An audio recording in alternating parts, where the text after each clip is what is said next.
Ky emision mundsohet nga Pelenat Violeta.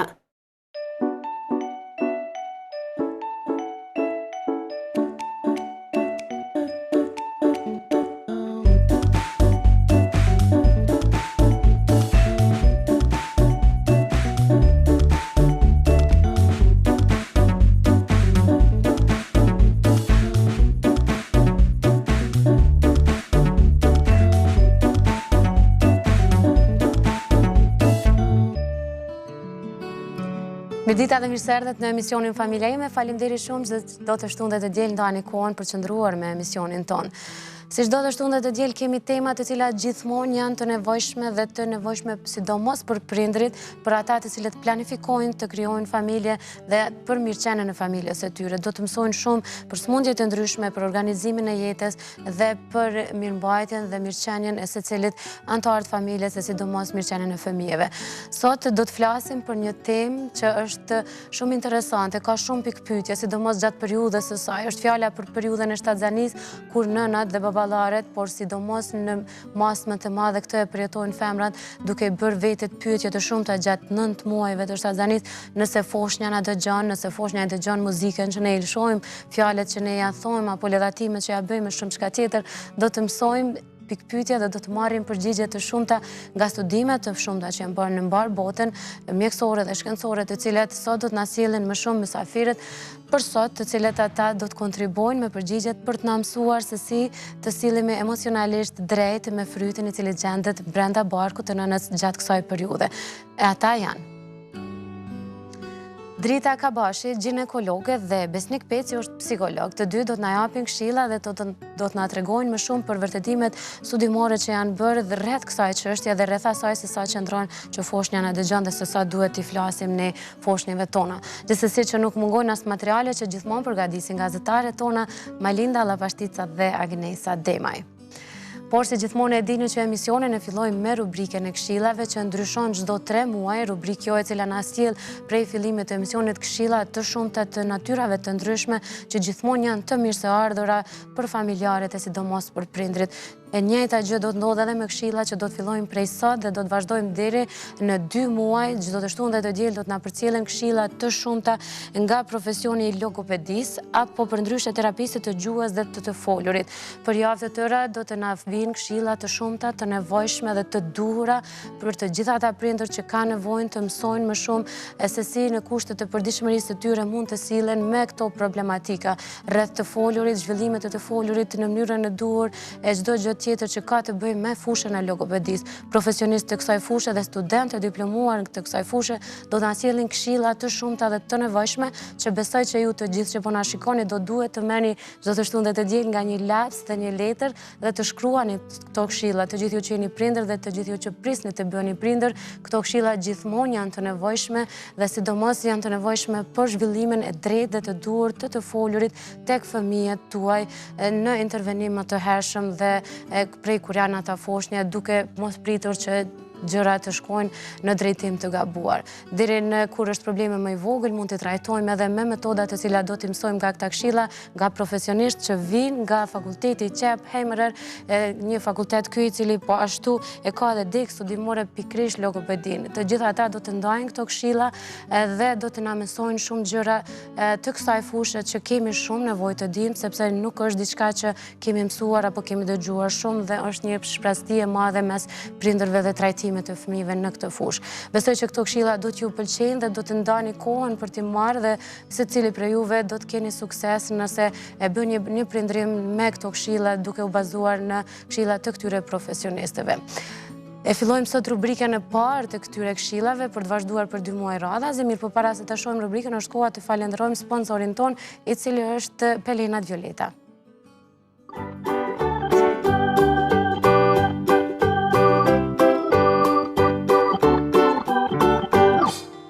Jemi në ambientet e Qep Hemërer përkatësisht në kabinetin e logopedisë dhe për 2 muaj me radhë do japim këshilla nga profesionistë të gjuhës dhe të folurit pikërisht nga logopedi. Këtë herë, duke dashur të tregojmë që shpesh prindërit pyesin çfarë duhet bëjmë me fëmijën sapo lind.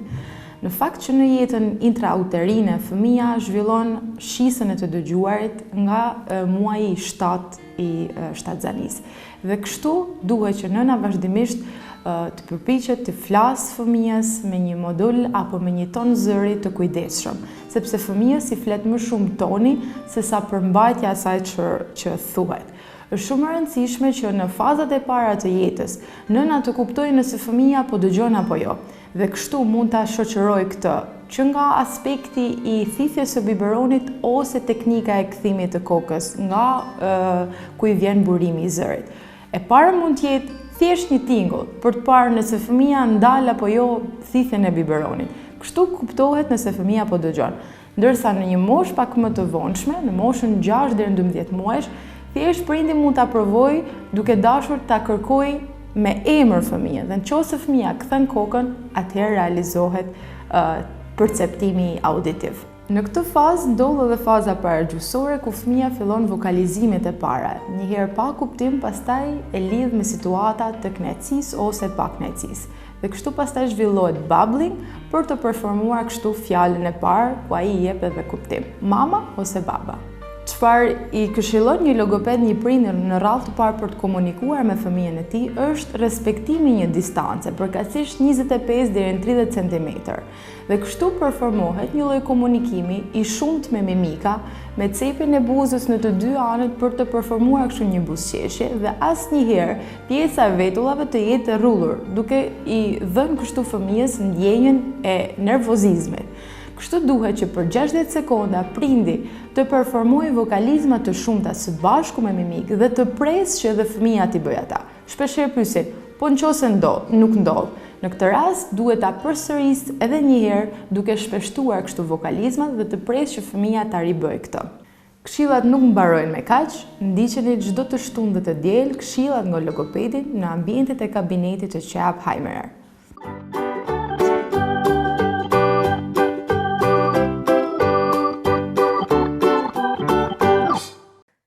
Jemi kthyer pranë studio, kemi parë këtë rubrikën tonë më të re, e cila do të na bashkangjitet çdo të shtunë dhe të diel në çdo emision tonin, këto këshilla shumë të domosdoshme, shumë të nevojshme. Kemi tentuar disa herë të bëjmë edhe emisione me tematika të tilla, por që këto këshilla të shkurta dhe kaq domethënëse, besoj që do t'ju hyjnë në punë të gjithë prindërve, qoftë ata të cilët planifikojnë të bëhen prindër, ata të cilët janë prindër dhe sidomos ata të cilët kanë sfida të tilla dhe kanë nevojë për këshilla të tilla.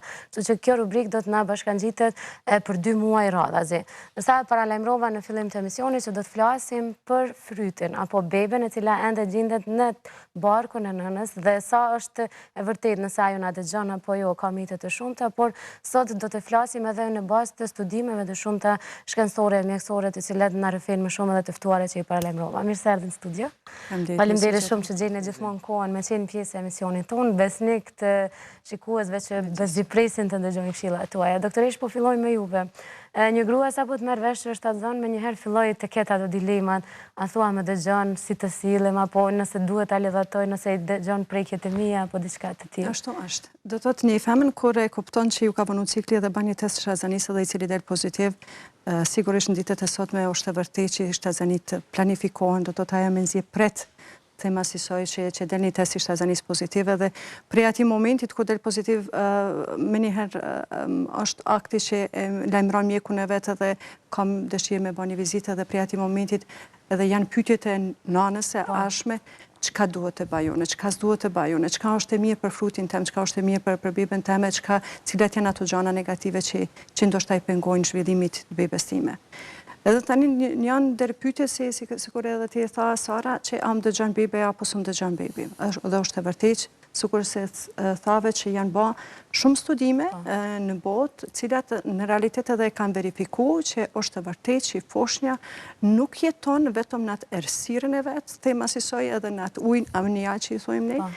Po është e vërtetë që organet e ndëgjimit edhe disa reagime që nana ndoshta i përjeton edhe bebi. Dikun prej javës 8 ja fillojnë të zhvillojnë organet e ndëgjimit, do të thotë veshët, edhe përfundojnë me javën e 20.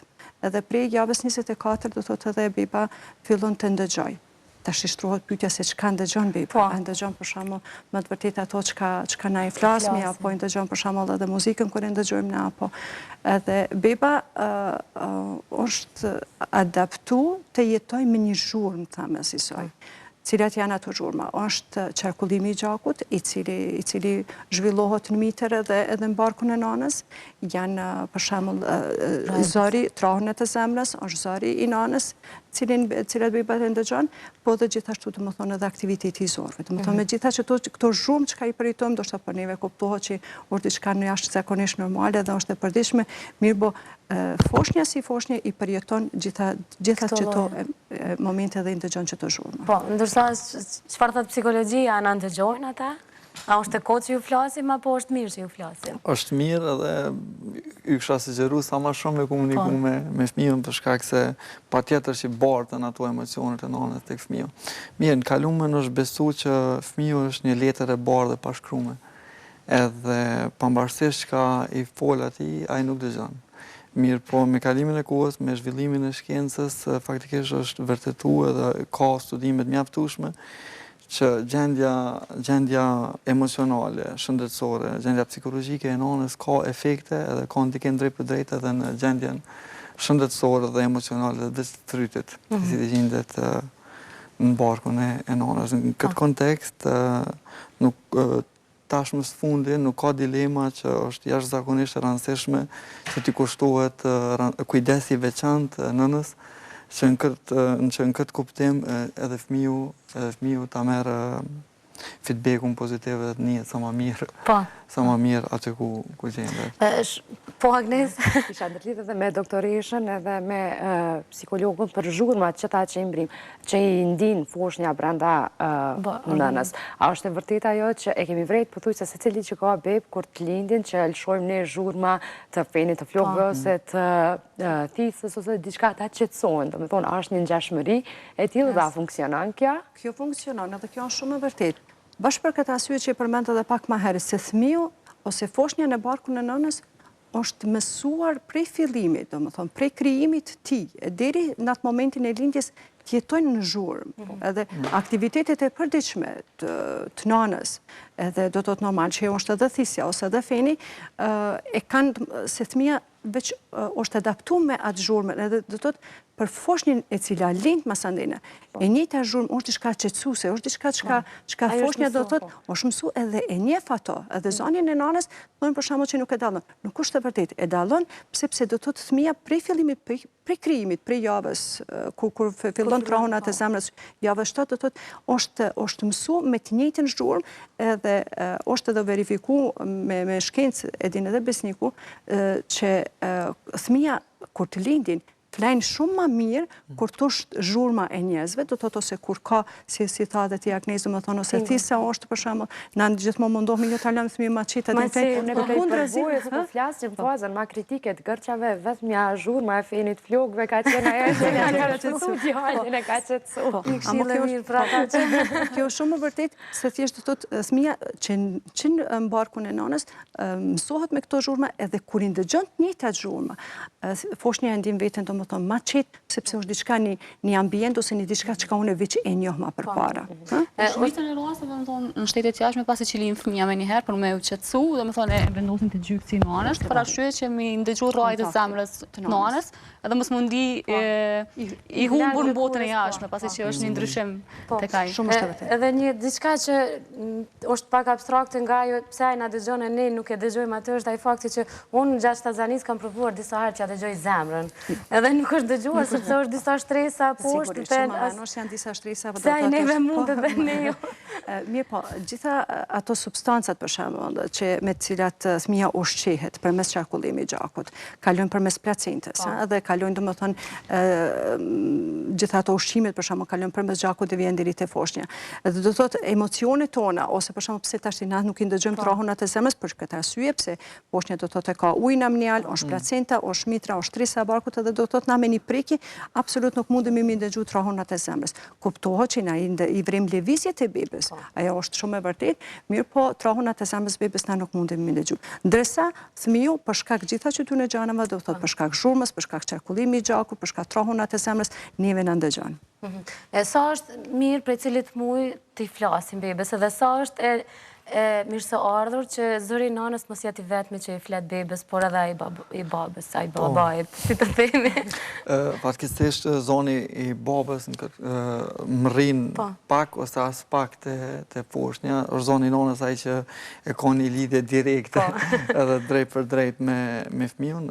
Qysh e tha doktoresha, ka fundi i mujt 4 veç përfundon formimi i organeve dëgjimit, edhe receptorët e fëmijët fillojnë me u zhvillua në këtë kontekst, ai reagon edhe ndaj zonave, po edhe ndaj, fjala u bjen, mas mujt 7, mas një edhe ndaj dritës, ku mundet mu pa reflekset edhe reagimet e fëmijët. Kështu që sa ma shumë që nëzitet komunikimi mes nanës dhe fëmijët është ma mirë. Mirë, po roli i babait në këtë rast, po mendoj që është shumë i rëndësishëm dhe shumë problem, jo pse unë du me faktorizu ato, mirë, po është përgjes drejt për drejt për me majt një disponim sa më të mirë. Edhe të nanës dhe të poshtjes. Nanës në këtë kontekst, edhe për me shtu kujdesin, edhe për me ofru dashnin, edhe me ofru për krajen, për shkak se është një turbullim emocional jashtëzakonisht i madh, si gjatë procesit, para procesit shëzanis, gjatë procesit edhe pas procesit shëzanis të femnat, edhe në këtë kontekst femnat kanë tendenca me një veten vetmume, edhe që krejt që të punë janë vetë, edhe duhet mu përkra për rrethit social, jo vetëm për bashkëshortit në këtë rast, po edhe për familjes, që me përjetu sa ma letë krejt qatë angazhim edhe qatë përgjegjësi që e ka marrë të definitivisht. Jeta është plot me sfida edhe me përgjegjësi edhe me obligime mirë, po njëni për obligime ma serioze, nëse kësha mujtë me thonë, është pikërisht obligimi që e jep fëmiu, për nanën, po pse jo edhe për babën. A qëndron fakti që nëse nana është keq emocionalisht, do me thonë ajo gjendje mu transmitu dhe të fryti mrenda? Po, qështysh. Unë jam thar i teorisë që nëse nana është mirë, edhe poshtja është mirë. Kjo ndodhe dhe kur del në jetë poshtja, kjo disponimi nanës varet shumë tek disponimi. Sidomos kur ata janë shumë të vegjël, është një empati specifike, është një bashkëndjenjë tepër e drejt për drejt edhe për cilën shumicën e raste. Jo rrallëherë fëmijët nanat cilat kanë probleme me depresionin, me anktin, kanë tendenca me bartë njëjtat ndjenja të fëmijët mas nej kur të...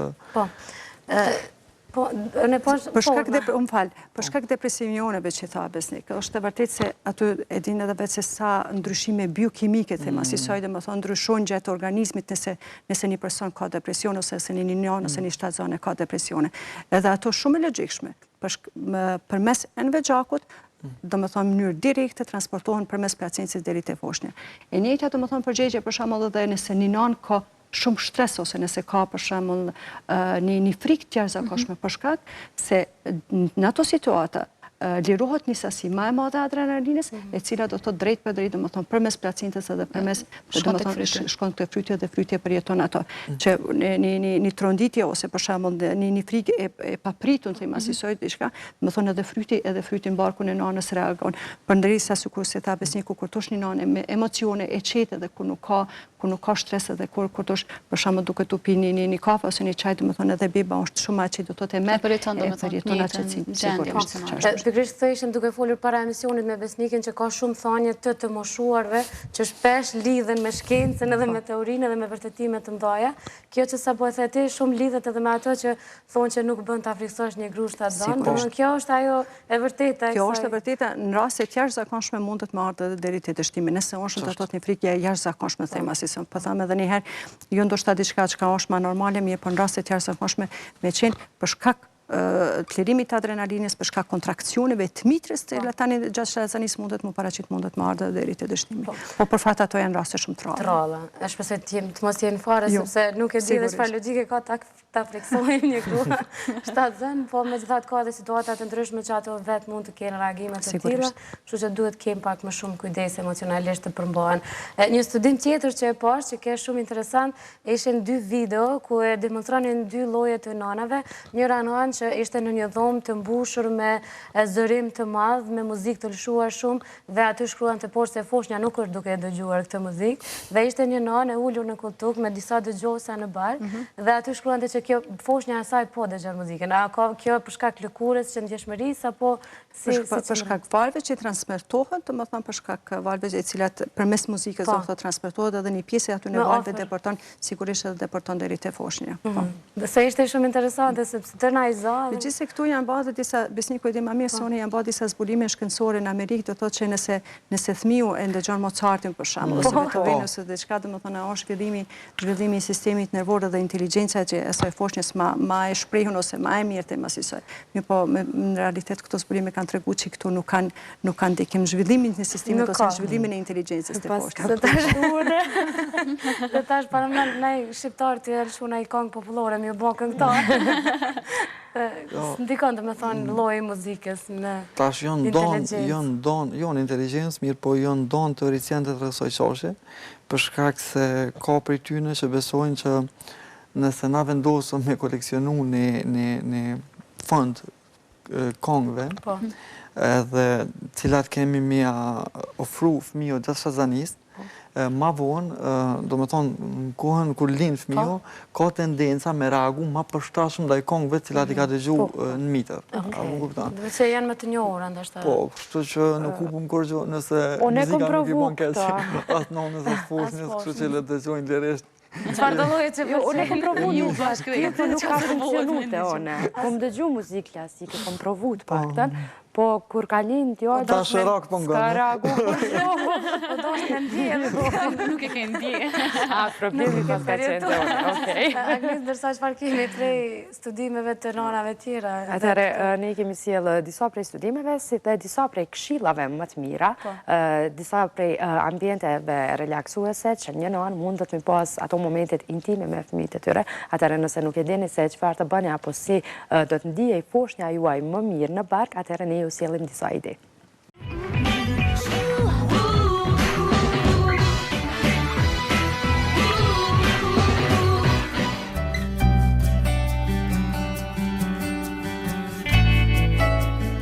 A është një shpirt brenda jush. Çka do që ju bëni e përcjell edhe të voglin tuaj, edhe pse ai me zën nuk ju përgjigjet, por ndjen gjithçka. Ju e doni më të mirën për të, por nuk dini çka të bëni, me që nuk merrni përgjigje. Sipas shumë studimeve mjekësore, ka aktivitete të shumta që mund të bëni që fetusi juaj të ndihet i lumtur. Filloni me një ecje në natyrë. Kjo ju qetëson. Merrni ajër të pastër, relaksohuni dhe fitoni kondicion. E gjithë kjo qetësi e përcjell edhe të voglin tuaj. Njëjtë si ju, edhe ai ka nevojë për këtë natyrë të bukur. Bëhuni aktiv. Yoga është ilaçi më i mirë për një shtatzani të shëndetshme. Janë lëvizje të lehta që nuk e lodhin fetusin tuaj, por përkundrazi e bëjnë atë më të lumtur me këtë aktivitet. Sipas studiuesve, për të gjitha nënat që para shtatzanisë nuk kanë pasur aktivitete fizike, noti është përgjigje. Sa më shumë që lëvizni, i vogli juaj do të ketë zhvillim më të mirë. Krahas gjithë këtyre aktiviteteve, ju brenda vetes e keni mikun tuaj më të mirë. Flisni me të, futeni në funksion imagjinatën tuaj duke lexuar përralla, krijuar rrëfime, treguar për fëmirin tuaj. E në këtë mes, mos e harroni bashkëshortin. Një afërsi e tij me fëmijën brenda jush ju bën të ndiheni shumë mirë, gjë të cilën e përjeton edhe i vogli, edhe më mirë. E nëse ju ndiheni të forta për të bërë aktivitete edhe më shumë, atëherë një vallëzim do të ishte një moment i përkryer për të gjithë.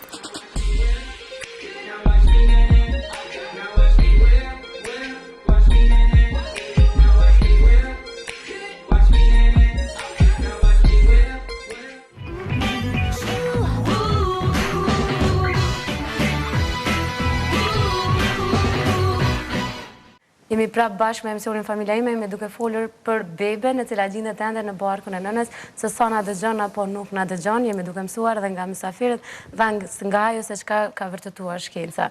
E pam edhe folëm edhe për emocionin edhe çdo gjë tjetër, mirë po ajo që nana përjeton gjatë shtatzanisë është e papërshkrueshme, por jo të gjithë baballarët e përjetojnë njësoj. Disa e përjetojnë në atë aspektin kujdesin ndaj bashkëshortes, mirë po jo emocione të lëvizjes së bebës ose diçka tjetër.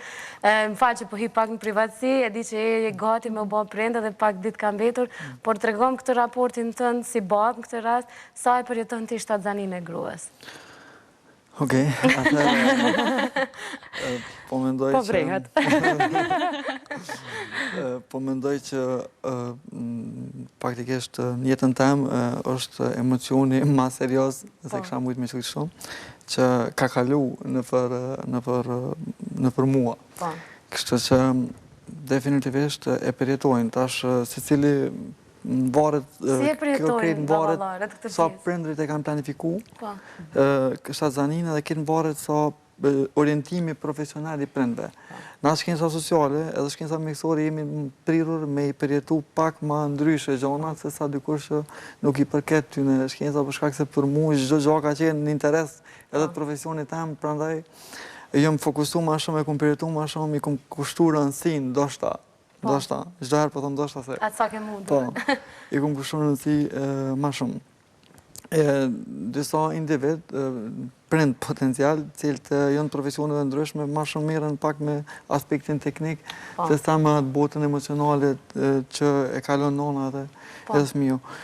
Që çdo kuft, po mendoj se cili e përjeton në mënyrën e vetë. Disa prej njerëzve janë prirur me shiu gjonat edhe mos me i komentu. Edhe unë jam mirëtar i këtyne, po jënë ka pak egoista për shkak se knaqen vetëm për vetë. Disa tjerë, më thonë, shprehen, faktikisht edhe i shprehen emocionet edhe doken që janë pak më të përkushtueshëm, në fakt kjo është ketë individuale edhe është ketë. Unë këto e kisha ndërlidhur tash me krahasu me punën e perëndimit, jo dini që unë një kohë gjatë kom punu në perëndim, edhe gjatë procesit lindjes u vrejke, tash ti ku pe krahasoj do të me popullin me Kosovën, do të se sa mashkujt që janë, ose që i bëhen prind në perëndim, se sa i kushtojnë rëndësi, sidomos nëse është një shtatzanie planifikuar dhe një shtatzanie dëshirueshme, sa i kushtojnë rëndësi jo vetëm nanës i shtatzan, do të po edhe bebes. Vetë fakti kur baba jashëm, do të e vendos dorën e vetë mbi barkun e gruas vetë, tregojke masandina që a i thmi do të u qëtësojke edhe të babi. Do të jo vetëm të nana, po u qëtësojke edhe të babi. Gjatë në Kosovë ndoshta janë pak, në Kosovë janë do gjana ndoshta pak më ndryshe, si e tha Besniku, sigurisht çdo prind e përjeton shtatzaninë e gruasve, do të thotë edhe me gëzim e pret beben që ka me lind, po ndoshta edhe nuk i shprehin ato. Unë po du me thonë që nuk është turp, për shembull, edhe me shpreh ato, se kjo është një gjë që është e planifikuar, një gjë që është e dëshirueshme, është beba juaj, ashtu që mendoj që më të vërtetë është me rëndësi edhe këtu që edhe babas, si prindi ashëm do të ta ketë atë funksionin e vetë dhe ta luna rolin e vetë, jo vetëm të këtë kujdes që ta qëtësoj gruan e vetë dhe ta qëtësoj shtatzanën, po shemë, po, sa do pak edhe një herë, mi thonë, mi mëngjesi bibim, ose mi një herë me që dorën e vetë në barkun e gruas, ashtu që mendoj që është për ardhmenin e ati të mjot është me rëndësi. Isha ndërlidh këtu të prekja, kom lexu një student tillë shumë kohë më përpara, a është e vërtet kjo që secili person ndoshta edhe të afërmit me prek më shumë barkun e nënës lidhen me fëmijët, ose kur të lindin fëmijët e ndin atë person si më të afërt? Ndoshta bash ashtu jo se nuk është edhe mundshme atë shumë do të thotë një gjyshe ose një tezë, thema si soja për shembull me prek, por dhe sigurisht atë shumë kontakte për shembull se ku qyshe ka babi jashtë, sigurisht. Mirë po, sidomos domethënë këto është në pyetje ose fëmiu, do të thotë një vlla ose një motër nëse do të thotë i afrohet, sa ashtu nëse i afrohet domethënë nanës gjashtë zanisë dhe laton beben barkun e nanës, do të thotë ata duhet mi kanë me pas lishmëri shumë më të mirë se sa ndoshta nëse dikush një fëmijë reagon pak në mënyrë më agresive, thotë unë nuk e du beben, për shkak se ma prish vendin ta më asisoj. Se sa i kemi komentet edhe mendimet e baballarëve dhe të grave shtatzana se ana Dëgjon apo jo foshnë dhe si sillen ata gjatë këtyre muajve, Malinda ka ndalur disa qytetarë në vende të ndryshme, Po, Saranda, edhe pse kjo teknika që një tabu, vite më përpara, fatmirësisht që ka nisë me uzbe, sidomos për baballore, mirë po dhe nëna të cilat e kanë pas atë punën, domethënë që po paragjykohen keq nga rreti tyre të flasin bebës së tyre në bark ose t'i ofrojnë dashuri edhe në atë mënyrë. Për mirë po, ka ndryshuar këto mendime në lidhje me kohë më përpara, e shohim në storje.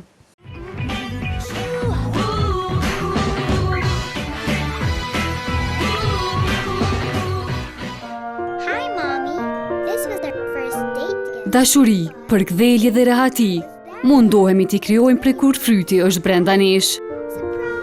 Çdo grua shtatzën fillon të njoftohet me të voglin e saj përmes përkthjeljeve dhe bisedës që i bën gjatë shtatzanisë. E disa nëna kanë fatin t'i flasin trenjakve që së shpejti priten të dalin në këtë botë. Unë jam një nënë e re, domethënë shtatzjania por, pres 3 fëmijë, 2 vajzë dhe 1 djalë.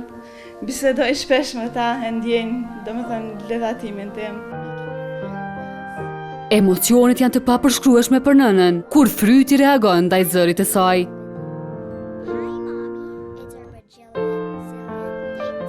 Kom lexu që reagon tash edhe që nin krejt, tash na 30 javë kemi bo. Edhe jom bind që me të vërtet njën, sidomos kur jam disponim. Më thanë varet shumë prej disponimit tam edhe bipa reagon. Reagoj kë lëvizke, ka pra kësha lëvizke, këdi emocione shumë të mloja, nuk di që thëmë. Rëndësit e veçantë për Frytin, nuk ka vetëm zëri nënës, por edhe ai babait. Po gjatë shtatzanisë, kur kam qenë, domethënë, fëmijës i kam fol, kogjasi shumë, po nuk kam pas ndjenja që po më dëgjon. Nuk kam vrejt as një lëvizje tjetër, diçka, po tash kur pja përmendja ato fjallë që ja kom fol gjatë shtatzanisë, po vrej që po reagon ma shumë. Ashtu që fjallë përkthelse, në përgjithësi, domethënë, ato fjallë reagon djali. E ka foli edhe burri i bebes më parë? Po i ka fol, po jo të në kohën. Ma shumë normal onë si në.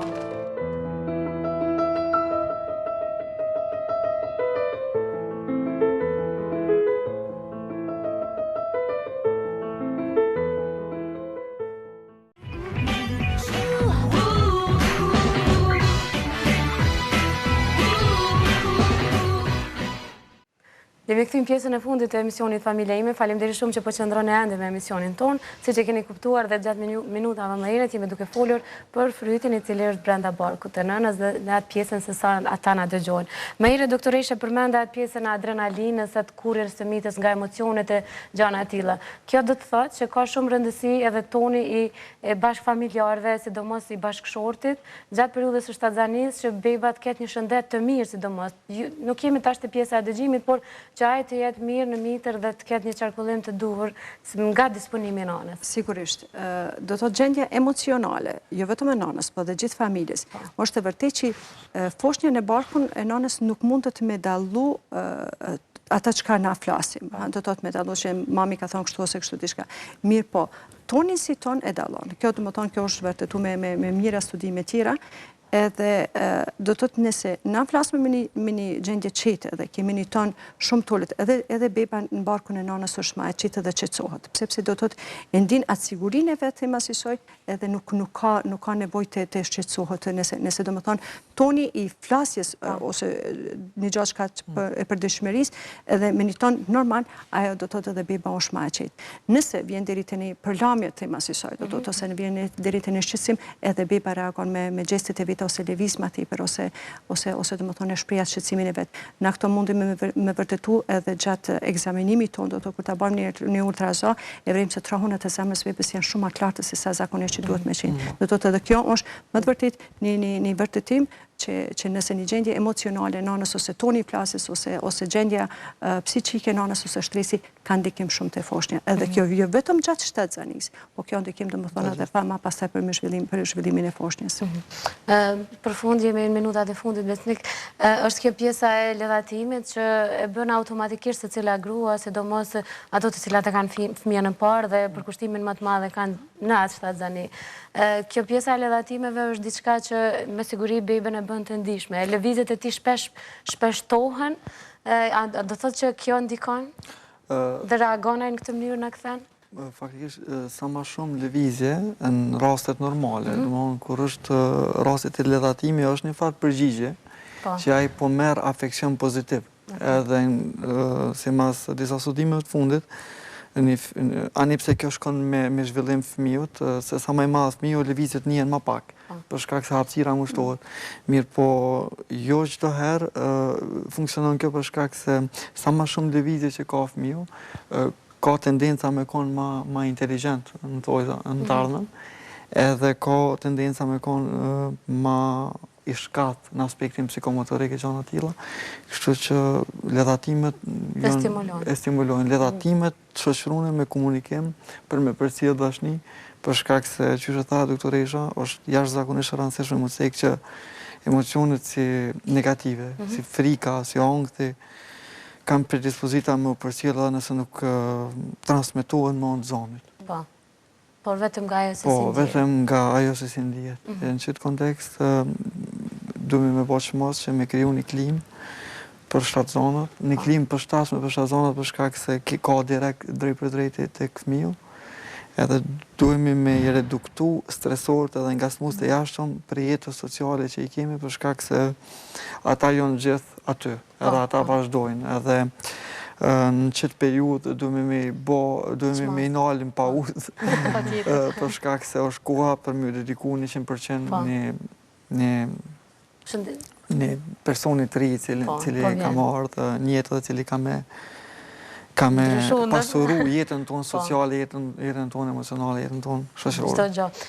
Doktoresh, pse qëndron kjo që disa gro thonë shumë po lëviz beba, disa tjera thonë shumë pak më ndëgjaj duke lëvizur. A është kjo edhe për shkak të kësaj ritmi të jetës apo vetëm është dallim organizmi? Të dyjat janë përgjigjet e sakta. Edhe një mundet me qenë arsyeja për domethënë ritmi i jetës, e dyta mundet me qenë se vetëm jo është asisoj. Mirë po, nëse një fëmijë lëviz shumë, nganjëherë nuk është keq edhe me bën një vizitë mjesore për me eliminu faktorët negative cilat tash po kthejna ka miksia, klasike, cilat për shembull mungesa e ujit, për shembull edhe të foshnja do të thotë edhe të nana, për shembull, ose ne faq rregullimi i gjakut të nana që është ose ne hipertensioni i lartë, për shembull të nana, do të thotë një herë duhet me eliminu gjitha çeta faktorë. Nëse të gjitha janë rregull, atëherë mundem të thonë që fëmiu vet lëviz asisoj. A është e vërtetë edhe nëse nana ka aktivitet fizik, për shembull, nëse ecë më shumë edhe foshnja lëviz më shumë bark? Po, edhe kjo është e vërtetë që nëse nana ka aktivitete më të larta do të thotë edhe foshnja lëviz më tepër. Mirë po them nëse gjitha këto faktorë që i përmenda pak më herët domethënë janë në rregull, atëherë mundem të thonë që është që mbaret vetëm për kësaj. Vetëm për kësaj. E di që ka edhe shumë çka tjetër, është një temë që nuk besohet që ke shumë çka të thonë, po megjithatë është një emocion edhe diçka që ka shumë pikpyetje gjatë 9 muajve që të lindin në secilën periudhë të shtatzanisë, kështu që besoj që ju kemi dhënë të paktën disa përgjigje të duhura dhe disa prej atyre se sa qëndrojnë apo nuk qëndrojnë vërteta. Unë ju falenderoj shumë për kohën që keni gjetur, edhe për këshillat që i ndani gjithmonë me shikuesit. Faleminderit shumë. Faleminderit edhe juve miq që gjithmonë gjeni kohën për të na shikuar. Për fund fare, mos më harroni me falendëruar edhe sponsorët tanë që është butiku Lefon që përkujdeset për veshjen e Agnesës, Smajlindës edhe timen çdo të shtunë të tjerë dhe sponsorin tonë general që është Pelenat Violeta. Deri në takimin tonë të ardhshëm ju mirëmbëjtje.